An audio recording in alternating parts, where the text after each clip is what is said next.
గత ప్రభుత్వ కక్కుర్తి వల్లే తెలంగాణకు తీవ్ర నష్టం జరిగిందన్నారు మంత్రి ఉత్తమ్. ఎన్డీఎస్ఏ నివేదికపై మంత్రి ఉత్తమ్ పవర్ పాయింట్ ప్రెజెంటేషన్ ఇచ్చారు. కాళేశ్వరం ప్రాజెక్టుపై నిరంతరం అసత్యాలు ప్రచారం చేశారని మండిపడ్డారు. మంత్రి ఉత్తమ్ వ్యాఖ్యలకు మాజీ మంత్రి హరీష్ రావు కౌంటర్ ఇచ్చారు.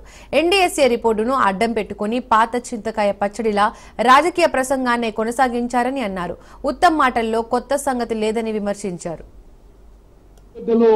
ఒక టైప్ ఆఫ్ ఫౌండేషన్ టెక్నాలజీ వాడారు, మరి అన్నారం సింగిల్లో ఇంకోటి వాళ్ళు ఇష్టం వాడుకున్నారు. ఈ బ్యారేజెస్ కంటిన్యూస్ ఆపరేట్ చేయకూడదు. As required to be regulatory water is to be as required. పై నుంచి ఆదేశాలు ఇది కంటిన్యూస్ గా ఆపరేట్ చేయాలని చెప్పి రావడం అదొక కారణం ఫెయిలియర్ కావడానికి. అంటే జరిగిన వైఫల్యాలు అనేక వైఫల్యాల్లో ఎంత తొందరపాటుతో, ఎంత అసమర్థతో, ఎంత కక్కుర్తితో, ఎంత అనాలోచన చేసినంటే వీళ్ళు ఇనాగ్రేట్ చేసినప్పుడు ఆ బ్యారేజెస్ ముందున్న అబ్స్ట్రక్షన్స్, డెబ్రీ, కాఫర్ ట్యాంక్ మిగిలిపోయిన విషయాలు కూడా క్లియర్ చేయలేరు. మన రీసెర్చ్ ల్యాబ్ సజెస్ట్ చేసినట్టుగా వాటర్ ఫ్లో కూడా స్మూత్ గా జరగలేదు. NDSA reported in the final report. ఇవాళ ఎన్డీఎస్ఏ రిపోర్ట్ లో ఎక్కడ కూడా మేడిగడ్డ నిర్మాణంలో అవినీతి జరిగిందనే ప్రస్తావనే రాలేదు.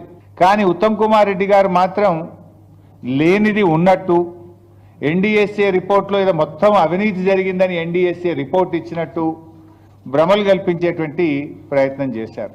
ఇక ఉత్తమ్ కుమార్ రెడ్డి గారు ఎన్డీఎస్ఏ ఏదో ప్రపంచ ప్రఖ్యాతి కలిగిన సంస్థ, ఇక దీనంత గొప్పది లేదు, దీంట్లో ఉన్నంత నిష్ణాతులైన ఇంజనీర్లు ఈ ప్రపంచంలో లేరు అని చెప్తాడు.